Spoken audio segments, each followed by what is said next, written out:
أعوذ بالله أعوذ بالله السميع العليم من الشيطان الرجيم. بسم الله الرحمن الرحيم. الحمد لله عدد خلقه ورضا نفسه وزنة عرشه ومداد كلماته. الحمد لله رب العالمين. اللهم صل على محمد صاحب المقام المحمود. اللهم صل على محمد صاحب اللواء المعقود. اللهم صل على محمد وأنزله المقعد المقرب عندك يوم القيامة. اللهم أخرجنا من ظلمات الوهم وأكرمنا بنور الفهم وافتح علينا أبواب علمك وخزائن رحمتك. سبحانك لا علم لنا إلا ما علمتنا إنك أنت العليم الحكيم. اللهم علمنا فهم القرآن وتأويله. أعوذ بالله من الشيطان الرجيم. بسم الله الرحمن الرحيم. أم لهم إله غير الله سبحان الله عما يشركون. وإن يروا كسفا من السماء ساقطا يقولوا سحاب مركوم فذرهم حتى يلاقوا يومهم الذي فيه يصعقون. يوم لا يغني عنهم كيدهم شيئا ولا هم ينصرون. وإن للذين ظلموا عذابا دون ذلك ولكن أكثرهم لا يعلمون. واصبر لحكم ربك فإنك بأعيننا وسبح بحمد ربك حين تقوم ومن الليل فسبحه وإدبار النجوم. صدق اللہ العظیم. اللہ تعالیٰ نے ارشاد فرمایا ام لہم الہ، کیا ان کے لیے کوئی اور معبود ہے غیر اللہ، اللہ تعالیٰ کے سوا؟ اللہ خود فرما رہے ہیں سبحان اللہ، اللہ کی ذات پاک ہے، عما ان تمام چیزوں سے، یشرکون جن چیزوں کو یہ اللہ کے ساتھ شریک بناتے ہیں۔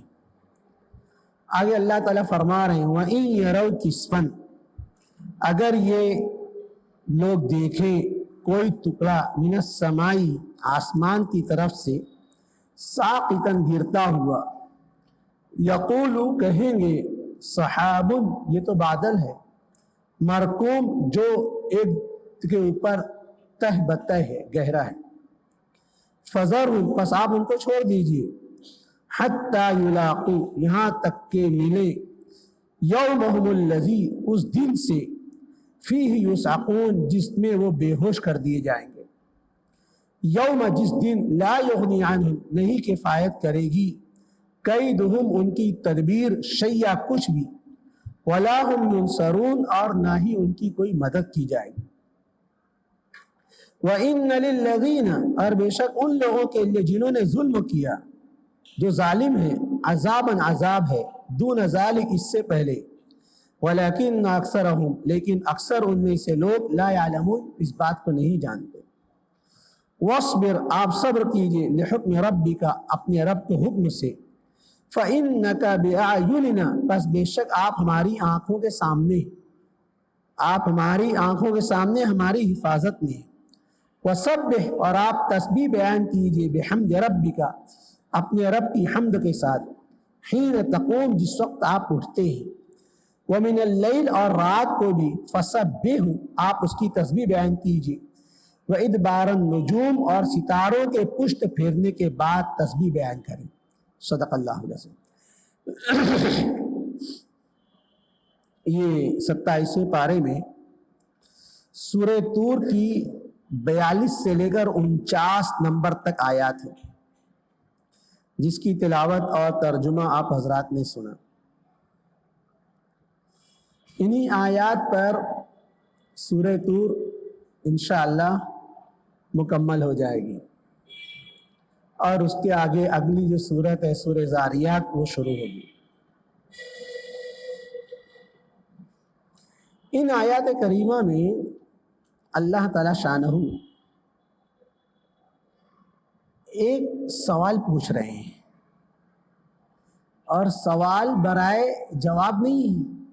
وہ سوال ایسا نہیں کہ بندے اس کا جواب دیتے بیٹھے، بلکہ برائے استعجاب، برائے تعجب کے۔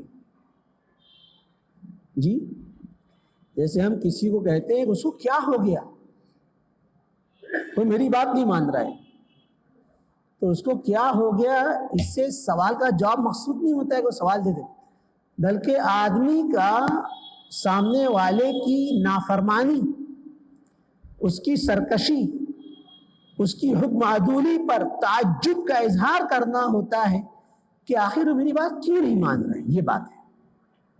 اللہ تعالی شانہ بھی ان آیات کریمہ میں اسی تعجب کو بیان فرمانے کہ آخر ان کے سامنے قرآن کریم کی گیا کے 30 پارے، 114 صورتیں، 6666 آیات، حضور نبی کریم صلی اللہ علیہ وسلم کی چلتی پھرتی عملی زندگی، آسمانی تعلیمات رشد و ہدایت، سب کچھ، اور اتنا ہی نہیں، یدخلون فی دین اللہ افواجا، لوگوں کے اسلام میں جوک در جوک داخل ہونا، یہ سب کچھ ان کے سامنے ہے، جو ان کے لیے علامت ہے اس بات کی کہ یہ دین جو پیغمبر آخر الزماں تاجدار مدینہ جناب محمد رسول اللہ صلی اللہ علیہ وسلم جو دین لے کر آئے، یہ بالکل دین برحق، اس میں کوئی جھوٹ نہیں ہے، اس میں کوئی شک نہیں ہے، یہ پرفیکٹ ہی پرفیکٹ ہے۔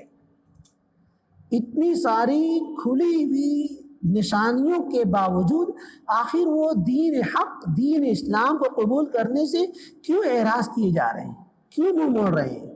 اللہ تعالی شانہ ان کی اس سرکشی اور نافرمانی بھری زندگی پر اللہ تعجب فرما رہے ہیں۔ اللہ فرما رہے ہیں ام لہم الہ غیر اللہ، کیا ان کے لیے اللہ کے سوا اور بھی کوئی معبود ہے؟ میں نے کہا کہ ان آیات میں جو سوال ہے وہ سوال برائے جواب نہیں ہے، بلکہ سوال برائے تعجب ہے۔ اگر ان آیات میں جو سوال کیا جا رہا ہے، ان سوالات کے کوئی جوابات بنتے تو اس کے جوابات تھے۔ اللہ تعالیٰ پوچھ رہے ہیں کہ ان کے لیے اللہ کے سوا کوئی معبود ہے؟ اس کا جواب یہ تھا کہ ہاں، انہوں نے اپنے طور سے، اللہ کی جانب سے نہیں، انہوں نے اپنی جانب سے اپنے لیے 360 خداؤں کو گھر رکھا ہے۔ ہر دن کا الگ خدا، بارش کا الگ خدا، سردی کا الگ خدا، انہوں نے تو اپنے طور سے 360 خدا گھر رکھے۔ لیکن سوال یہ پیدا ہوتا ہے کہ انہوں نے جو 360 خدا گھر رکھے ہیں، کیا ان کے معبود ہونے کا اور خدا ہونے کا اللہ کی جانب سے کوئی سرٹیفکیٹ ہے؟ ظاہر سی بات ہے، اور تو اللہ خود کہہ رہا ہے وحدہ لا شریک۔ اور اگر اللہ کی جانب سے کوئی سرٹیفکیٹ نہیں ہے، تم نے اپنے من پسند اپنے طور سے ان 360 خداؤں کو گھر رکھا ہے، تو یہ بتلاؤ تمہارے ان 360 خدا مل کر کیا تمہارے کسی فائدے میں، کسی نقصان میں تمہارے کام آ سکتے؟ کیا تمہیں کوئی نفع نقصان پہنچا سکتے؟ کیا تمہارے بیمار کو اچھا کر سکتے؟ کیا تمہارے بھوکے کو کھانا کھلا سکتے ہیں؟ کیا تمہارے بے روزگار کو روزی دے سکتے ہیں؟ کیا بے اولاد کو اولاد دے سکتے ہیں؟ کیا مردوں کو زندگی دے سکتے ہیں؟ جی، جب تمہارے خدا 360 خدا ایسے عاجز، ایسے بے حس، ایسے بے بس، قرآن کریم نے تو کہا تھا یا ایھا الناس ضرب مثل فاستمعوا له، اے لوگو ایک مثال بیان کی جا، اس کو دھیان سے سنو۔ ان الذین تدعون من دون اللہ، بے شک یہ سارے معبودان باطل، یہ لات، یہ حبل، یہ عزا، یہ منات، جن کو تم نے اللہ کا معبود بنا رکھا، ان الذین تدعون من دون اللہ لن یخلقوا ذبابا، یہ 360 کے مل کر بھی ایک مکھی کا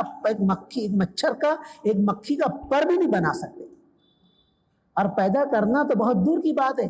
وَإِن يَسْلُبْهُمُ الذُّبَابُ الشَّيْءَ لَا يَسْتَنقِذُوا مِنْهُ، جی ان کے تمہارے معبودان باطل کے اوپر چڑھاوے چڑھائے جاتے ہیں، نظر و نیاز چڑھائی جاتی ہیں، مٹھائیاں لا کر رکھی جاتی ہیں، اتارے ہر قسم کے طرح کھانے چڑھائے جاتے ہیں، جی اصحاب چوہا آتا ہے وہ کھا کر چلا جاتا ہے، بلی آتی وہ کھا کر چلی جاتی ہے، کتے بلی بندر سب آ کر چلے جاتے ہیں، تمہارے معبودان باطل ایسے کیسے بیش، ان کو ہڑ بھی نہیں کر سکتے، ان سے اپنا کھانا بچا بھی نہیں سکتے، اور انتہا تو انتہا ہو گئی تمہارے معبودان باطل کی ذلت کی، ان کے شرمندگی کی، ان کی بے بسی کی، ان کی بے حسی کی، کہ 4 ٹانگ والا کتا آتا ہے اور ایک ٹانگ اٹھا کر تمہارے معبودان باطل کے منہ پر مود کر چلا جاتا ہے، اور تمہارا معبودان باطل اس کو ہر بھی نہیں کر سکتا۔ ارے تمہارے معبودان باطل ایسے کیسے بے حس؟ یہ سارے کے ساری چیزیں تو علامت تھی کہ یہ ساری چیزیں تمہارے خدا، تمہارے معبود نہیں ہو سکتے، اس کے باوجود عقل پر پردے پڑے ہوئے کہ اتنی سارے عقائد، اگر ہوتا وہ مجذوب فرنگی اس زمانے میں، اقبال نے کہا تھا اگر ہوتا وہ مجذوب فرنگی اس زمانے میں، تو اقبال اس کو بتلاتا مقام کبریا کیا ہے۔ یہ سارے وَلِلَّهِ فِي كُلِّ تَحْرِيكَةٍ وَفِي كُلِّ تَسْكِينَةٍ شَاهِدٌ وَفِي كُلِّ شَيْءٍ لَهُ آیَةٌ تَدُلُّ عَلَىٰ أَنَّهُ وَاحِدٌ، کائنات کا ذرہ ذرہ بتلا رہا ہے کہ پیدا کرنے والا واحد ہے، خالق ہے، واحد اکیلا ہے، جی لو کان فیہما آلہۃ الا اللہ لفسدتا، اگر آسمان میں، اگر کائنات میں اللہ کے علاوہ کوئی اور معبود ہوتا تو کائنات کا نظام درہم برہم ہو جاتا۔ ایک خدا کہتا اب بارش برساؤ، دوسرا بولتا آج بارش نہیں برسے گی، ایک خدا بولتا اس کو بیٹا دو، دوسرا بولتا اس کو بیٹی دو، ایک خدا بولتا دونوں دو، دوسرا بولتا نہیں دونوں بھی نہیں دے دے گا۔ کائنات کا نظام تو درہم ہے۔ ظاہر سی بات ہے ایک ملک کے اندر، ایک ملک نہیں، ایک اسکول کے اندر 2 پرنسپل نہیں رہ سکتے، ایک پرنسپل اپنی چلاتا دوسرا اپنی چلاتا تو اسکول کا نظام درہم برہم ہو جاتا۔ ایک ملک کے اندر 2 پی ایم نہیں ہو سکتے، 2 وزیر اعظم نہیں ہو سکتے، ایک وزیر اعظم بولتا ایسا کرو دوسرا اس کے اپوز میں آتا۔ جب کائنات میں ایک گھر میں ایک اسکول کے چلانے والے 2 پرنسپل نہیں ہو سکتے، ایک ملک کو چلانے کے لیے دو وزیر اعظم نہیں ہو سکتے، تو کائنات کو چلانے کے لیے 2 خدا کیسے ہو سکتے؟ جی ایک خدا بولتا کچھ، ایک دوسرا خدا بولتا، لیکن آپ دیکھ رہے ہیں کل فی فلک للشمس ينبغی لها ان تدرک القمر ولللیل سابق النہار وکل فی فلک یسبحون، کائنات کا اللہ نے جو شیڈول بنا رکھا ہے، سورج روزانہ ایک اپنی جگہ سے نکلتا اپنی جگہ ڈوبتا ہے، چاند اپنے نظام پر، ہر چیز اپنے محور پر گردش کر رہی، یہ کائنات کا ذرہ ذرہ اپنے نظام پر ٹھیک طریقے سے عمل پیرا ہونا، یہ بتلا رہا ہے کہ کائنات عالم کا چلانے والا ہی از الون، ایک اکیلا ہے اور وہ اللہ کی ذات ہے۔ تو اللہ تعالیٰ فرما رہے ہیں ام لہم الہ غیر اللہ، کیا ان کے کوئی معبودان باطل بھی ہیں کیا؟ اور اگر ہیں تو کیا وہ نفع نقصان پہنچے؟ کچھ نہیں کر سکتے، ایسے عاجز، ایسے بے بس۔ میرے استاذ محترم مولانا منیر احمد صاحب قاسمی دامت برکاتہم اکثر فرمایا کرتے تھے درس میں کہ ارے یہ تو ایسے بے بس ہیں، ایسے بے حس ہیں کہ ہزاروں ہتھوڑیاں پڑتی ہیں، ہزاروں چھینیاں پڑتی ہیں تو ان کے تھوبڑے وجود میں آتے ہیں، جی ایسے بے بس۔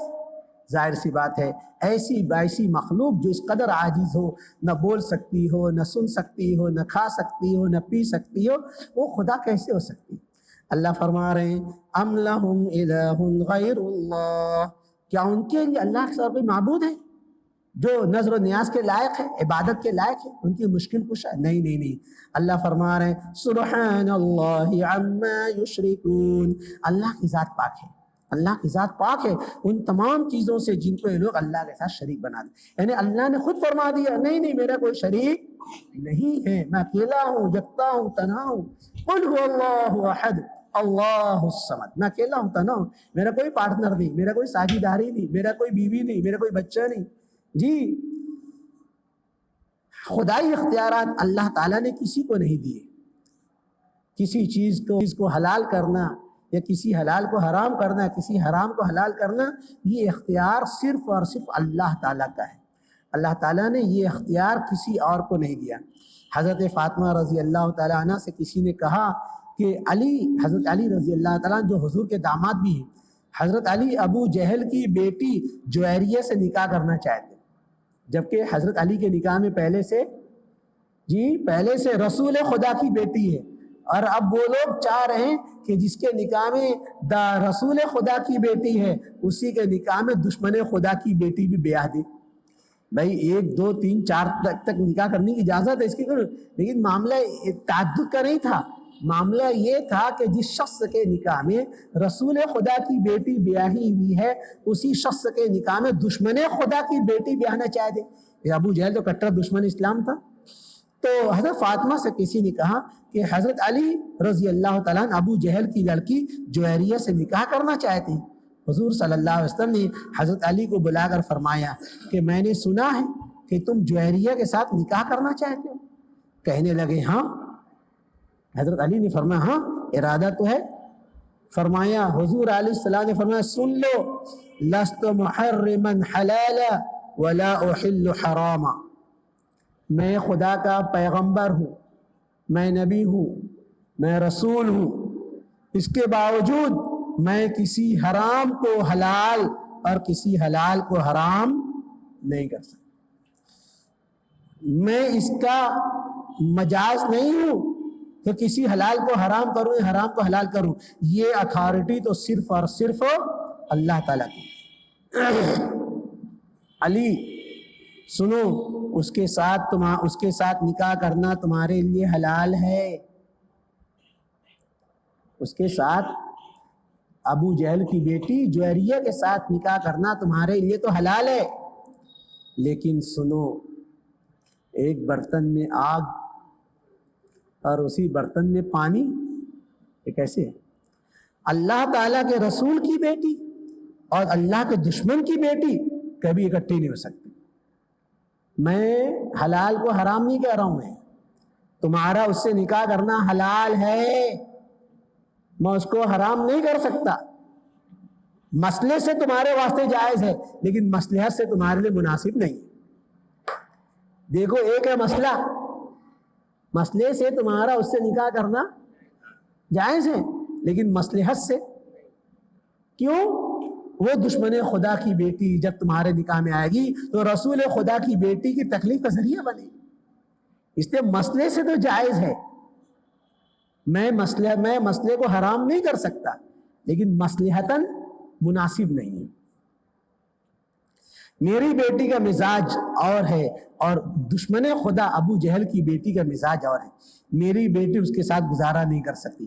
مطلب یہ ہے کہ اگر تم اس کے ساتھ نکاح کرنا چاہتے ہو تو پہلے میری بیٹی کو طلاق دے دو، پھر تم اس کے ساتھ نکاح کر لو. حضرت علی رضی اللہ تعالی عنہ نے حضرت فاطمہ رضی اللہ تعالی عنہ کو طلاق دینا گوارا نہیں کیا، برداشت نہیں. یہ تو ان کے لیے سعادت مندی کی بات تھی، فخر و اعزاز کی بات تھی کہ 2 جہاں کے سردار جناب رسول اللہ کی بیٹی ان کے نکاح میں اور حضرت علی کو ان کے داماد ہونے کا شرف اعزاز حاصل ہو. تو حضرت علی رضی اللہ تعالی عنہ کو حضرت فاطمہ کا اپنے سے جدا کرنا، طلاق دینا، یہ تو ممکن نہیں تھا. چنانچہ حضرت فاطمہ رضی اللہ تعالی عنہ کی زندگی میں حضرت علی نے کوئی دوسرا نکاح نہیں کیا. یہ تھا حضور کی بات کی لاج رکھنا. جی، حضرت فاطمہ جب تک حیات تھی رضی اللہ تعالیٰ عنہ، جب تک حضرت علی رضی اللہ عنہ کوئی دوسرا نکاح. ان کے بعد متعدد عورتوں سے نکاح کی، 21 لڑکے 19 لڑکیاں ہوئی. تو بتلانا یہ تھا کہ حضور نے فرمایا یہ تمہارا اس سے نکاح کرنا حلال ہے، میں اس کو حرام نہیں کر سکتا. بتلانا یہ ہے کہ کسی چیز کو حلال کرنا، اختیار کرنا، اس کی اتھارٹی، اس کا اختیار صرف اور صرف اللہ تعالیٰ کو ہے. کون اس سے پوچھ سکتا ہے کہ چھوٹا سا بٹیر حلال کیوں ہے جو ایک لقمہ بن جاتا ہے، اور اتنا بڑا ہاتھی حرام کیوں ہے جس کو پورا گاؤں کھا سکتا ہے؟ کون پوچھ سکتا ہے اس سے؟ بھائی اس نے حلال کیا، بٹیر کھانا حلال ہے، اور اتنا بڑا ہاتھی جس سے پورے محلے میں پیٹ بھر جائے حرام، تو حرام، بس ختم معاملہ. توحید کے پابند نباتات و جمادات، مومن فقط احکام الہی، ہم اس بات کے پابند نہیں ہم چنی کریں چنا کریں کنتو پرنتو کریں، وہ کچھ نہیں، وہ تو اللہ کا حکم ہے۔ اللہ اگر کہتا الٹا لٹک لٹک کے سجدے کرو تو ہم الٹا لٹک لٹک کے سجدہ کرتے، بندگی کا تقاضا تو یہی تھا۔ تو اللہ تعالیٰ پاک ہے شریکوں سے، اس کے سوا نہ کوئی حاجت روا ہے، نہ کوئی مشکل کشا ہے، نہ کوئی قانون ساز ہے، مگر یہ مشرکین اتنے ضدی ہیں، اتنے ہر دھرم ہیں۔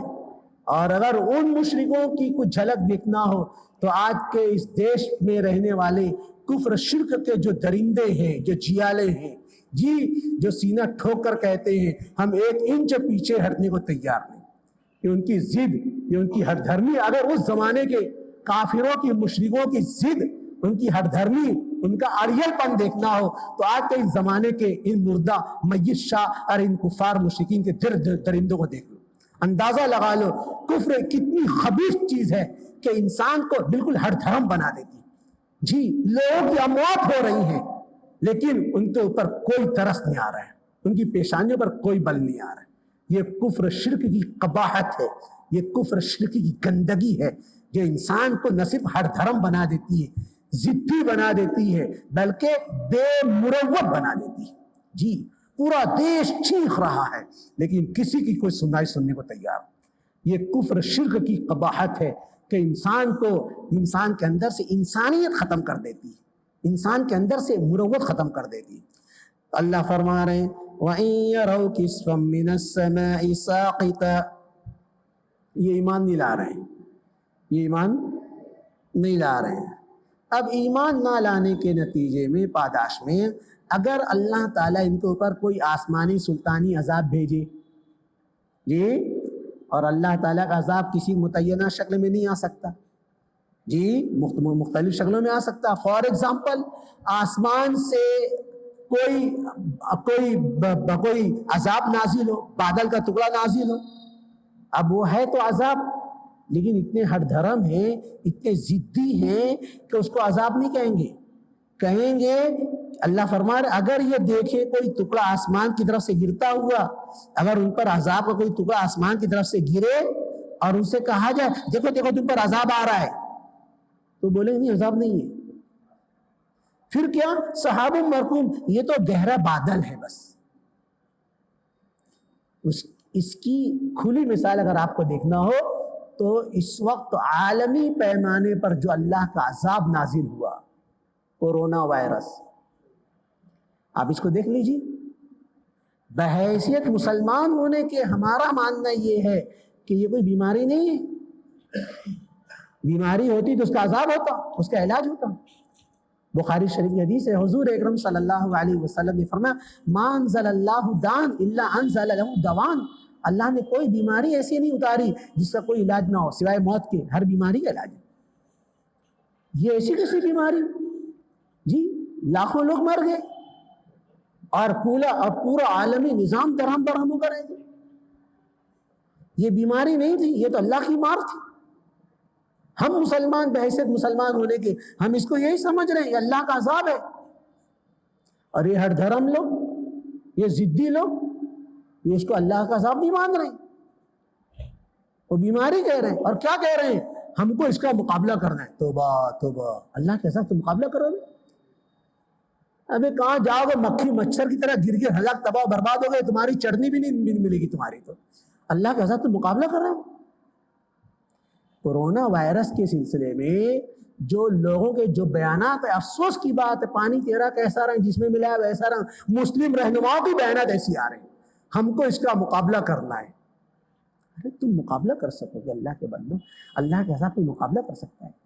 ڈرو، رو، اللہ کے آگے عاجزی کرو، اللہ یہ آپ کا عذاب ہے، ہم بے بس ہیں، ہم عاجز ہیں، ہم اس کا مقابلہ نہیں کر سکتے، تو اپنے فضل کرم سے اس بالش بلا کو ہم سے ہٹا دے۔ یہ دعا کرنی، بیانات کیا دے رہے ہیں؟ ہم کو مل کر اس کا مقابلہ کرنا چاہیے، لا حول ولا قوت، مقابلہ کرو گے۔ تو جس طرح آج دنیا کے جو مائنڈ ڈیٹ لوگ تھے، سبوں کے مائنڈ ڈیٹ ہو گئے، بند ہو گئے، عقلیں ماری گئی ہیں۔ اٹلی، جرمن، فرانس اور فلاں، اور سب سے زیادہ تو جو ترقی یافتہ امام تھا امریکہ، سب سے زیادہ کورونا وائرس سے ہلاکت، تباہی، بربادی امریکہ میں ہوئی ہے۔ کہاں کی تمہاری ٹیکنالوجی، کہاں کی تمہاری میڈیسن؟ اور میڈیسن کیا، ابھی تو ویکسین تیاری نہیں ہو رہی ابھی تو، جی ابھی ویکسین تیاری، جب سب لوگ مرا جائیں گے تو ان کی ویکسین تیار ہوگی۔ بتلاؤ کیا ہے یہ بیوقوفی کی بات، اللہ کے بندوں کی بیماری نہیں تھی، یہ اللہ کا صاحب تھا۔ جس طرح آج کا ہر دھرم ضدی تاریل انسان اللہ کی عذاب سمجھنے کو تیار نہیں ہے، یہی معاملہ آج سے 1400 سال پہلے کفار مشرکین کا بھی تھا۔ ان پر پے در پے آسمانی سلطانی نازل ہو رہی تھی، کہیں قحط نازل ہو رہا تھا، کہیں پر اور، لیکن اس کو عذاب نہیں مان رہے تھے، اس کو کوئی بھی نام دے رہے تھے، یہ تو کورونا وائرس ہے، یہ تو سونامی لہر ہے، اور یہ تو فلاں۔ ارے اللہ کے بندو، عذاب مانو، اللہ سے توبہ کرو، ان مسائل کا حل توبہ میں ہے، مقابلہ کرنے میں نہیں۔ جی تو اللہ فرما رہے ہیں اتنے ضدی ہیں کہ ماننے میں بھی نہیں، لہٰذا ان کو ان کے حال پر چھوڑ دو۔ آپ کا جو کام تھا، میرا پیغام محبت ہے جہاں تک پہنچے، آپ کام پہنچانا تھا، آپ نے پہنچا دیے، اب ماننا نہ ماننا ان کی ہدایت۔ فذرہم، آپ ان کو چھوڑ دیجیے، آپ کا کام آپ نے کر لیا، فذرہم، آپ ان کو چھوڑ دیجیے، حتی یلاقوا یومہم الذی فیہ یصعقون، یہاں تک کہ وہ ملیں گے اپنے اس دن سے جس دن میں سارے بے ہوش ہو جائیں گے، یعنی قیامت کا دن۔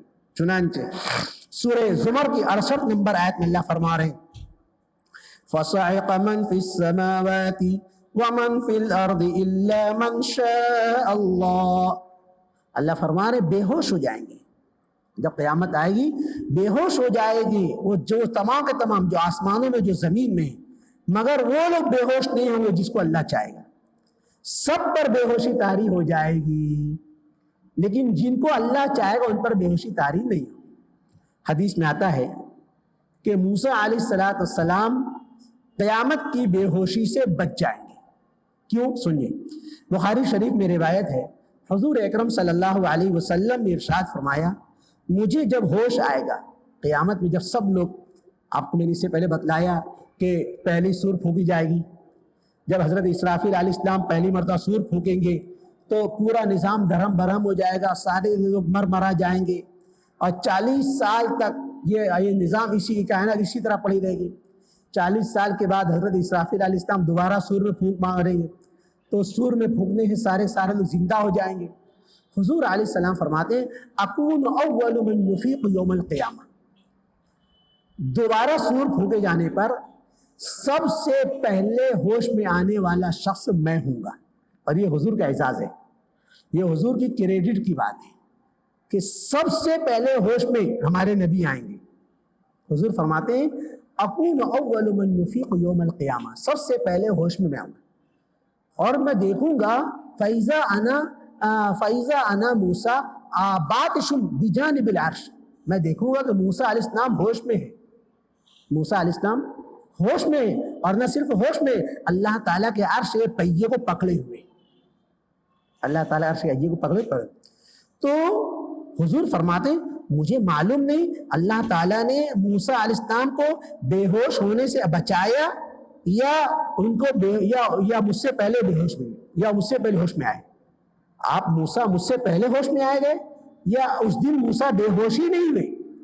حضور فرماتے ہیں کہ اگر موسیٰ علیہ السلام کو اللہ تعالیٰ اس دن بے ہوش ہونے سے بچا لیں گے، ساری کائنات، اربوں خربوں پدموں انسان جنات سب بے ہوش ہو گئے، سب 40 سال تک مرے پڑے رہے، لیکن موسیٰ علیہ السلام پر بے ہوشی طاری نہیں۔ سنیے، بہت اہم بات بتلا رہا ہوں، بخاری شریف حدیث، موسیٰ علیہ السلام پر بے ہوشی طاری نہیں ہوئی۔ کیوں نہیں ہوئی؟ تو فرمایا کہ اللہ تعالیٰ نے ان کو اس بے ہوش ہونے کا بدلہ دیا جو موسیٰ علیہ السلام دنیا میں بے ہوش ہو چکے تھے۔ واقعہ یاد آیا؟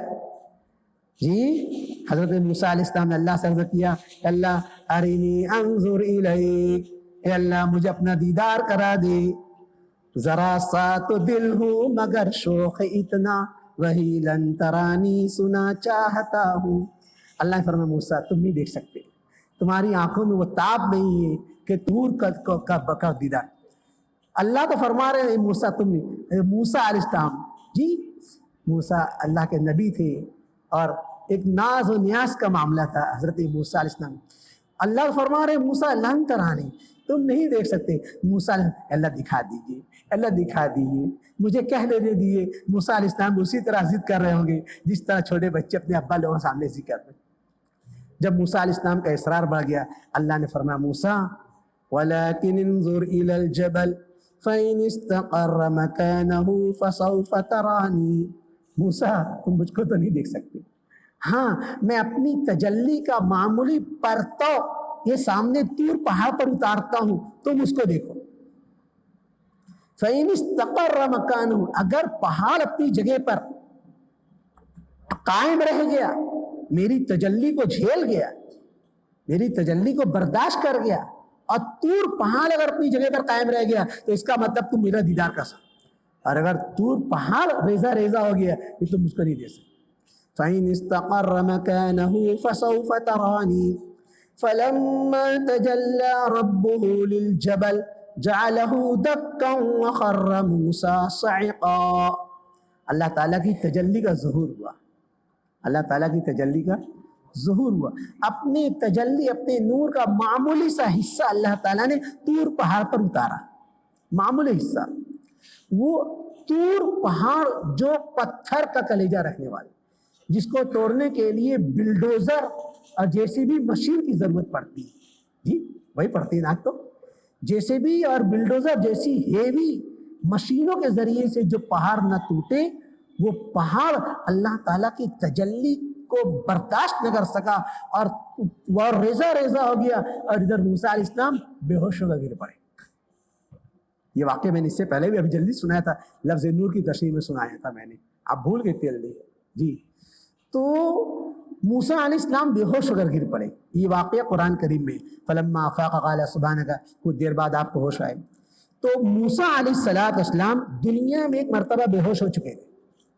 اور کیوں بے ہوش ہوئے تھے؟ اللہ تعالیٰ کی تجلی، اللہ تعالیٰ کی محبت میں. تو اللہ تعالیٰ نے حضرت موسیٰ علیہ السلام کو دنیا میں بے ہوش ہونے کا بدلہ دیا کہ آخرت میں جب سب لوگ بے ہوش ہو جائیں گے، حضرت موسیٰ علیہ السلام بے ہوش نہیں. یہ فرمایا جا رہا، فرما اس دن کا انتظار کریں، یوم لا یغنی عنہم کیدہم شیئا، جس دن ان کو کفایت نہیں کرے گی ان کی تدبیر کچھ بھی، ان کی تدبیریں، ان کے پلاننگ، ان کی فیلڈنگ، ان کے پلان، یہ وہ سب دھرے کے دھرے رہ جائیں گے. اور قیامت تو اس طرح قائم ہوگی. حضور اکرم صلی اللہ علیہ وسلم نے ارشاد فرمایا، بخاری شریف کی حدیث ہے، قیامت آنن فانن قائم ہو جائے گی.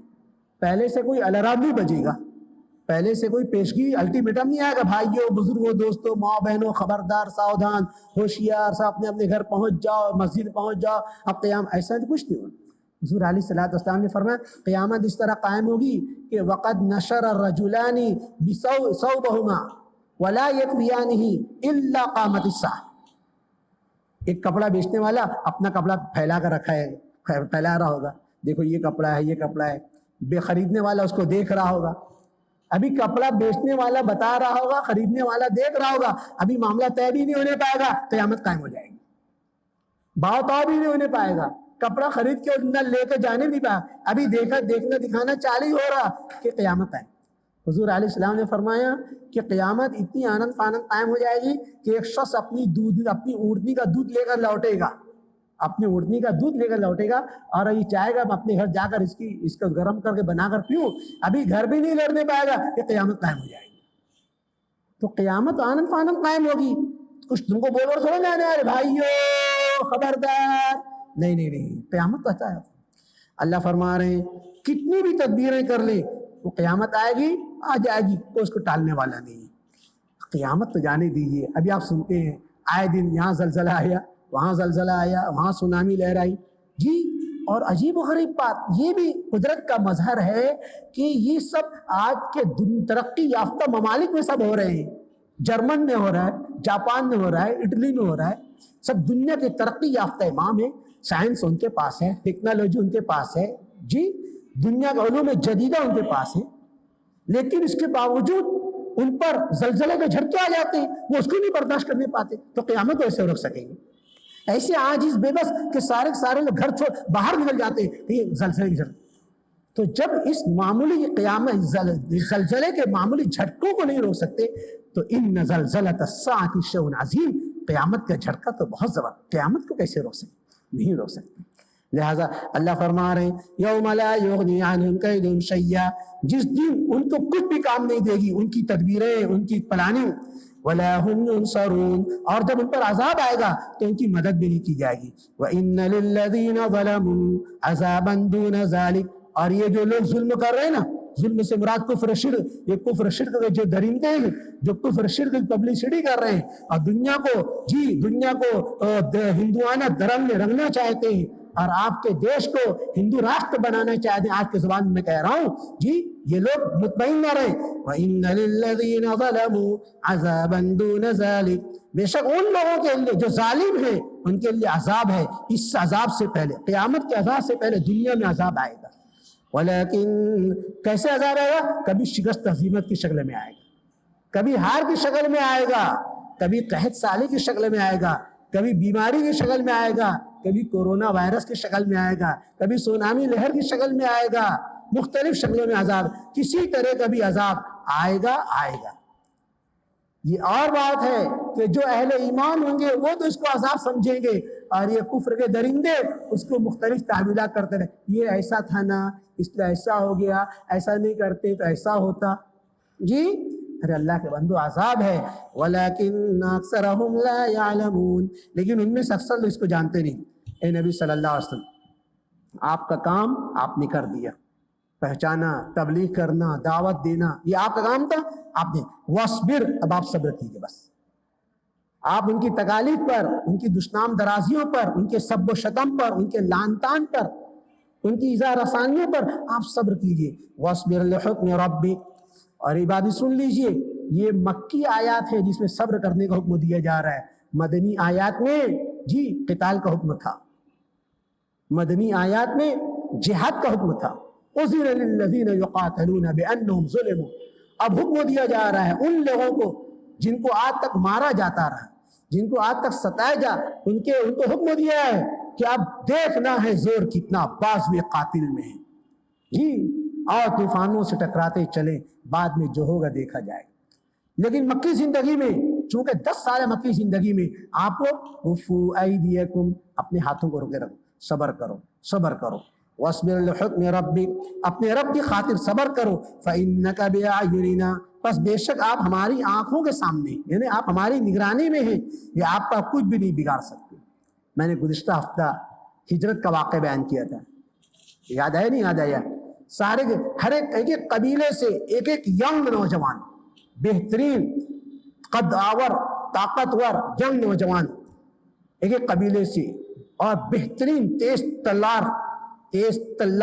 ان کو دے دی، اور دونوں لائن بنا کر کھڑے ہیں تاکہ حضور جس وقت اپنے گھر سے نکلے یہ سارے کے سارے ایک بارگی ان پر حملہ کر دیں، ٹوٹ پڑے اور حضور اس میں شہید ہو جائیں. لیکن جس کو اللہ رکھے اس کو کون چکھے؟ میں نے پورا واقعہ، حضور نکل کر چلے نہیں گئے ان کے درمیان سے اور خالی ہاتھ بھی نہیں گئے، بلکہ اپنے ہاتھ میں اپنے مٹھی میں ریت لی اور ان کے سروں پر پھینکی. شاہت الوجوہ، شاہت الوجوہ، ان کے سروں میں مٹیاں پڑی بھی اور ان کو معلوم بھی نہیں پڑا. یہ کیا تھا؟ اللہ یعصمک من الناس، اللہ کا وعدہ تھا اللہ کی حفاظت فرمائیں، اللہ کی حفاظت فرمائیں. فإنک بأعیننا، آپ ہماری آنکھوں سامنے، آپ ہماری نگرانی میں ہیں کہ آپ کا بال بیگا نہیں کر سکتے. جی یہی نہیں، یہود بدماش کمینے انہوں نے کتنی مرتبہ سازشیں کی تاکہ حضور کو شہید کرنے کی، کہ اللہ نے بال بچائے. ایک مرتبہ حضور علیہ السلام کسی جگہ آرام بیٹھے ہوئے تھے، انہوں نے بڑا پتھر گرا دیا، اگر وہ پتھر آپ کے لگ جاتا نعوذ باللہ آپ شہید ہو جاتے. کس نے بچایا؟ اللہ نے بچایا. مسجد زرار کا واقعہ میں انشاءاللہ کسی موقع پر سناؤں گا. مسجد زرار کے پیچھے یہ فیلڈنگ تھی، یہ پلاننگ تھی کہ جب حضور یہاں پر نماز پڑھنے کے واسطے آئیں گے تو حضور کے اوپر چھت گرا دی جائے گی تاکہ حضور یہاں دب کر شہید ہو جائیں. کیا نہیں کیا گیا؟ کیا لبید ابن عاصم نے اپنی بیٹی کے ذریعے سے آپ پر جادو نہیں کیا؟ 6 مہینے تک آپ پر جادو کا اثر رہا. کیا ایک سفر سے واپسی پر کیا آپ کو زہر میں بجا ہوا گوشت نہیں دیا گیا؟ یہ ساری چیزیں کی آپ کو ہلاک تباہ برباد کرنے کے لیے، لیکن اسلام کی فطرت میں قدرت نے لچک دی ہے اتنا ہی اللہ نے بال بچایا اور آپ بال بچتے رہے۔ وَسَبِّحْ بِحَمْدِ رَبِّكَ حِينَ تَقُومُ، آپ تسبیح بیان کیجیے اپنے رب کی حمد کے ساتھ، یعنی سبحان اللہ بحمدہ اور سبحان اللہ العظیم پر حین تقوم، جس وقت آپ اٹھتے ہیں۔ اب اٹھنے سے مراد کیا ہے؟ بعض مفسرین فرماتے ہیں جب آپ نیند سے اٹھے تو اس وقت دعا پڑھیں، کیا پڑھیں؟ الحمدللہ الذی احیانا بعد ما اماتنا والیہ النشور سبحانک اللہم، تب اس پر عمل ہوگا۔ اور بعض حضرات فرماتے ہیں جس وقت آپ تبلیغ کے لیے کھڑے ہوتے ہیں تو پہلے خطبہ پڑھیے الحمدللہ نحمدہ ونستعینہ۔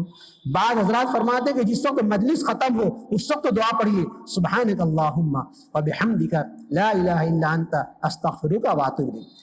میں کہتا ہوں ساری باتیں صحیح ہیں، سو اٹھے دعا پڑھے تب بھی ہے، مجلس ختم ہو تب بھی ہے، ومن اللیل اور رات کو بھی اب اللہ کی تسبیح بیان کیجیے، اللہ تعالیٰ کی تسبیح سبحان اللہ۔ حدیث میں آتا ہے، مسلم شریف کی روایت ہے، حضور علیہ السلام نے ارشاد فرمایا احب الکلام الی اللہ سبحان اللہ بحمدہ، اللہ تعالیٰ کا کلام بہت پیارا ہے، کیا؟ سبحان اللہ وبحمدہ، اللہ بہت پیارا ہے۔ اور بخاری شریف میں روایت ہے 4 کلمے اللہ تعالیٰ کو بہت پیارے ہیں، سبحان اللہ والحمدللہ اور ولا الہ الا اللہ اور واللہ، جو آپ کا تیسرا کلمہ ہے، 4 کلمہ اللہ کو، تیسرے کلمے کا ورد ہر وقت رکھنا چاہیے، کم از کم 100 مرتبہ تو صبح شام پڑھ ہی لینا چاہیے۔ یہی وجہ ہے مشائخ جب بیعت فرماتے ہیں تو پہلا وظیفہ ہی دیتے ہیں، تیسرا کلمہ درود شریف استغفار، جماعتوں میں چلنے زمانے میں بھی یہی تسبیح ہوتی۔ اس کے لیے وضو کی بھی شرط نہیں ہے، ایسا نہیں کہ تم باوضو بھی پڑھ سکتے ہو، بے وضو پڑھ سکتے ہو، چلتے پڑھ سکتے ہو، بیٹھے پڑھتے، مرد بھی پڑھ سکتے ہیں، عورتیں بھی پڑھ سکتی ہیں، حتیٰ کہ عورتیں جس زمانے میں نماز نہیں پڑھ سکتی اس زمانے میں بھی عورتیں کلمہ پڑھ سکتی ہیں، اٹھتے بیٹھتے چلتے پھرتے پڑھو، گھر میں پڑھو، دکان میں پڑھو، کارخانے میں، سائزنگ میں، جہاں ہو پڑھتے رہو، جہاں پڑھو گے وہاں خیر برکت نازل ہوگی، دکان میں پڑھو گے دکان میں خیر برکت نہ، گھر میں پڑھو گے گھر میں خیر برکت، جہاں تم اللہ کا نام لوگے اللہ کا نام خیر برکت ہے۔ اور آگے فرمایا وَإِدْبَارَ النُّجُومِ، ستاروں کے پشت پھیرنے کے بعد، یعنی صبح کے وقت طلوع آفتاب سے پہلے ستارے نظر نہیں آتی، اس وقت اللہ تعالیٰ کی حمد و ثنا کرنا بڑی فضیلت ہے۔ حدیث میں آتا ہے کہ جو شخص صبح کی نماز جماعت کے ساتھ پڑھے اور سورج نکلنے تک ذکر اذکار میں رہے، اس کو مکمل حج عمرے کا ثواب ملتا ہے بغیر کسی کمی۔ مثال کے طور پر نماز بعد جماعت پڑھ لو، درس سن لو، ذکر کر لو، اس کے مقابلے میں تم 24 گھنٹے عبادت کرو تو اس درس کا ثواب زیادہ ہے۔ اللہ تعالیٰ عمل کی توفیق عطا فرمائے، دعا فرمائے۔ بسم اللہ۔